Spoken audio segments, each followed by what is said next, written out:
Magandang oras mga kababayan, mga ka-Golden Boy. Merong isa na namang university ngayon na tanyag, sikat na university. Walang iba kundi ang Ateneo University at 5 schools ng Ateneo ang nanawagan ngayon sa Senado na ipatuloy na ang impeachment trial kay BP Sara. Ito ang Ateneo de Davao, Ateneo de Manila, Xavier University, Ateneo de Zamboanga, and Ateneo de Naga. Kaya para sa mga detalye, narito ang ulat courtesy sa atin ng Bilyonaryo Channel. Nanawagan na rin sa Senado ang mga dean ng 5 Ateneo Law Schools na agad na simulan ang impeachment trial laban kay Vice President Sara Duterte.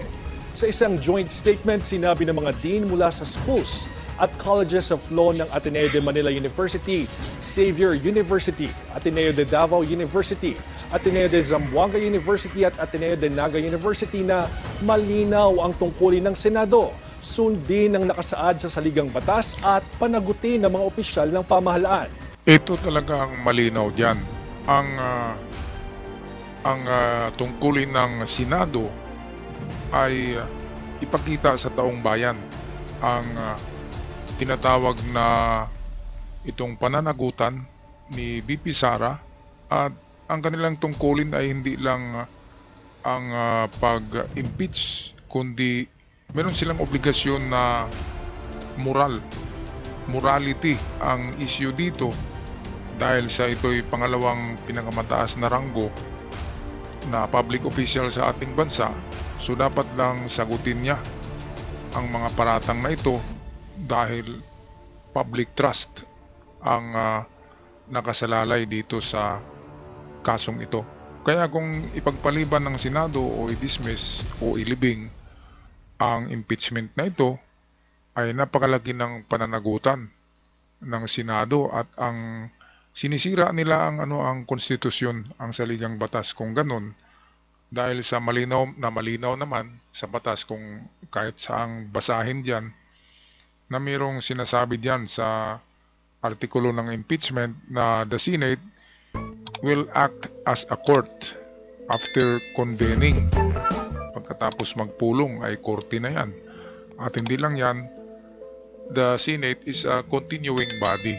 Ibig sabihin, kahit na may uupo na bagong kongreso, ay patuloy pa rin ang kaso na ito dahil korte na ang Senado, isa na itong korte. Kaya malinaw na malinaw, sabi ng lahat ng mga luminaries na mga attorney dito, na mga abogado, na talagang forthwith proceed. Ipagpatuloy, madalian, mabilis, at huwag antalain ang impeachment sa katagang forthwith proceed. Kaya ito yung binabaluktot na na kataga ng mga senador diyan, lalo na yung si Tolentino. Naku, grabe. Sabi hindi raw pwedeng itawid sa 28th Congress ang anumang ginagawa ng 19th Congress. Mali siya. Ang hindi lang itawid ay yung mga obligasyon nila sa mga bills, yung paggawa ng mga bills, yung legislative works. Pero ang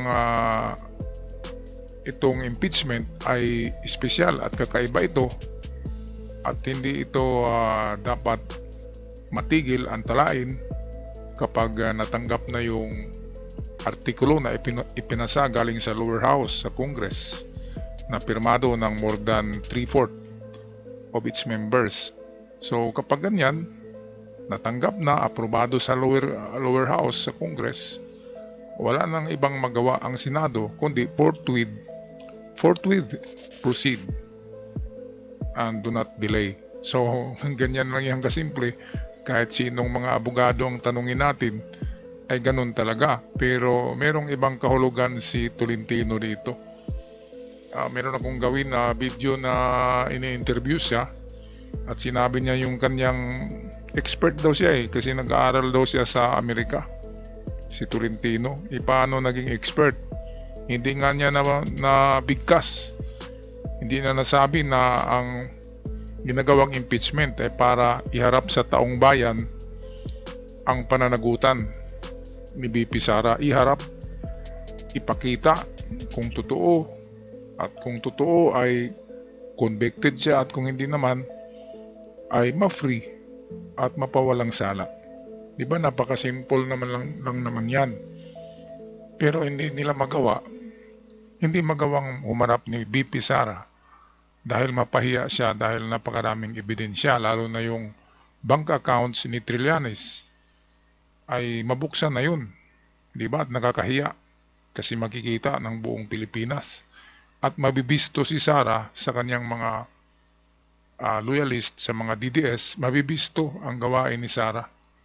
Kaya hindi talaga siya haharap at gagawa sila dyan ng drama sa Senado, which is labag na sa batas at sa tungkulin ng Senado na naaayon sa konstitusyon at itong sa impeachment.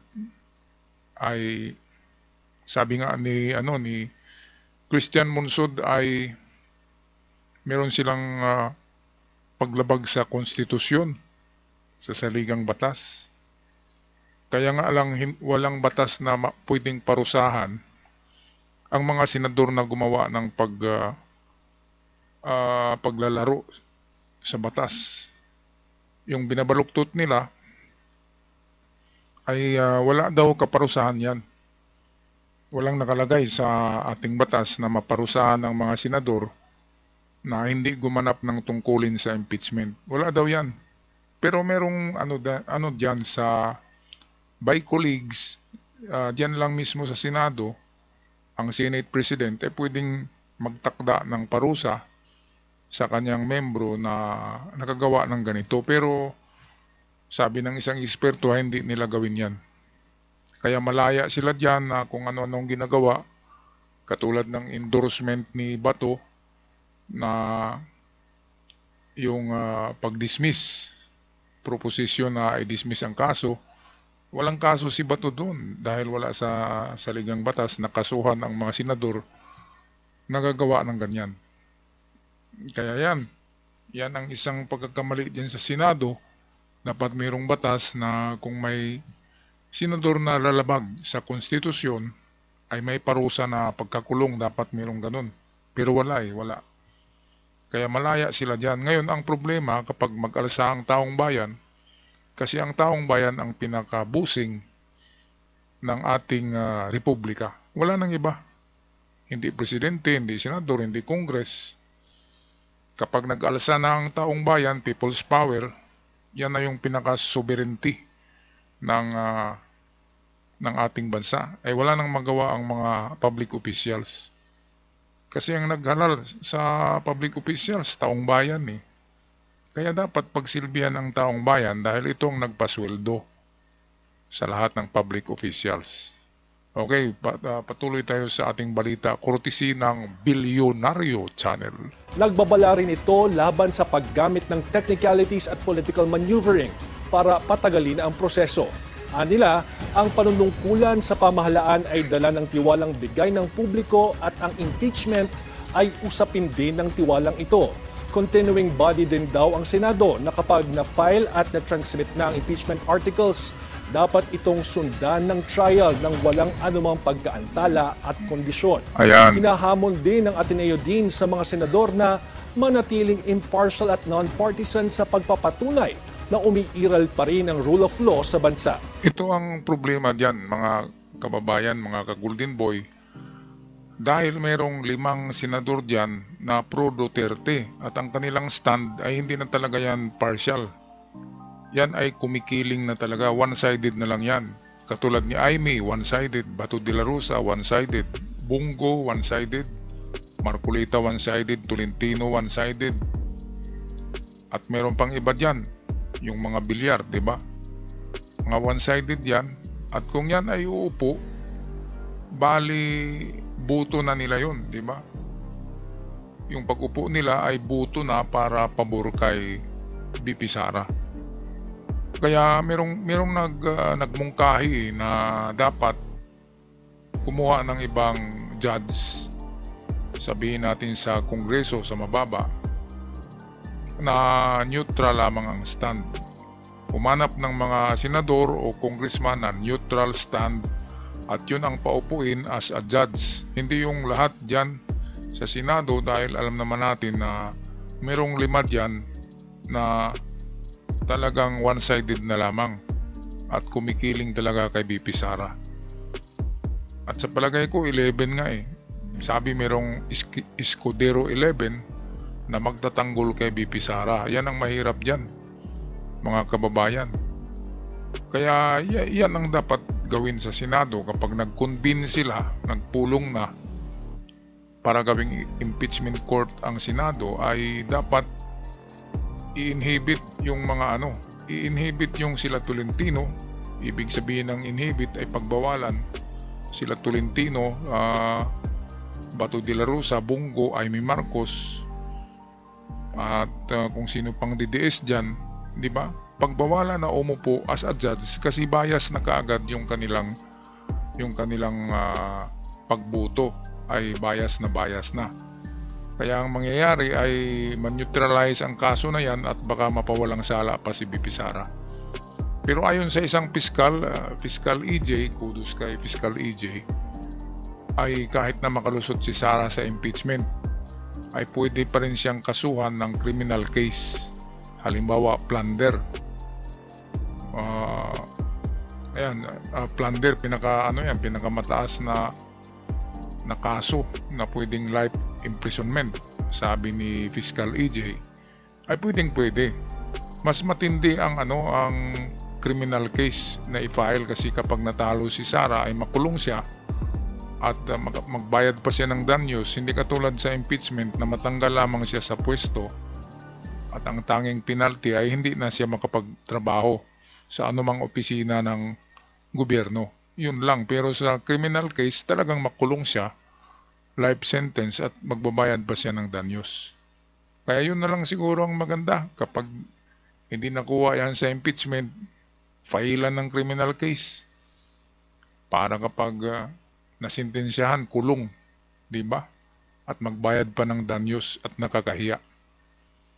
Ito ang dapat kasi inuna ang criminal case pag-file bago ang impeachment para dalawa. Sakaling hindi matuloy yung isa, ay meron pang isa pang gagawin ng gobyerno para maparusahan itong nagkasala.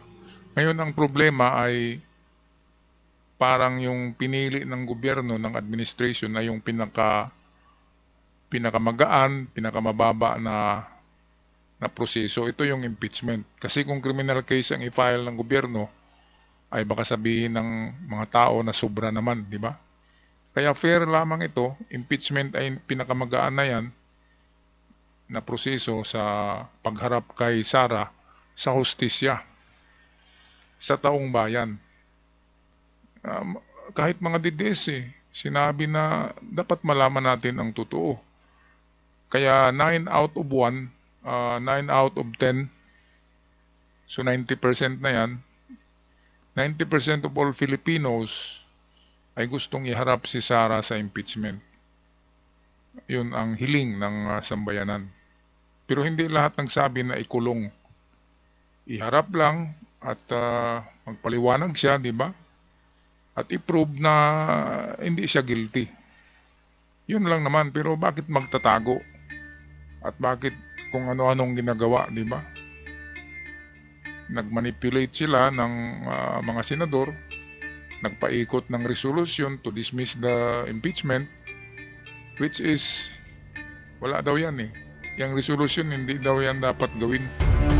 Ang gawin ay forthwith proceed and huwag patagalin ang impeachment. Yun na yun kapag natanggap na ng Senado, galing sa Kongreso, aprobado, firmado, mga impeachment trial, wala nang magawa ang Senado dyan. Kundi perform their duties, an obligation, and their morality. Ang nakasintong kasama na ang morality sa kaso nito. Ang obligation, mahirap talaga yan. Kasi obligado ang mga senador, pero yung iba, nagpa-delay pa, di ba? Delaying tactics para ma-whitewash at makalimutan. baka isang araw merong mangyayari dyan sa Senado na magkagulo at matabunan itong impeachment trial ni Pisara. Yun na lang ang gagawin nila eh. Yun silang gagawin na isang napakatindi na pangyayari para matabunan itong impeachment trial. Yun yung mga style ng politiko. Alright, so ito lang ang ating video ngayong mga kababayan tungkol sa Ateneo Law Schools. Ang Ateneo Law Schools ay nagreklamo na sana, diba? Sumunod, nagsasabi sa Senado na gawin nila ang inyong trabaho. Dahil kung hindi, ay merong consequences. Alright, so magpaalam na maraming salamat. God bless us all at sa mga bago pa lamang sa channel.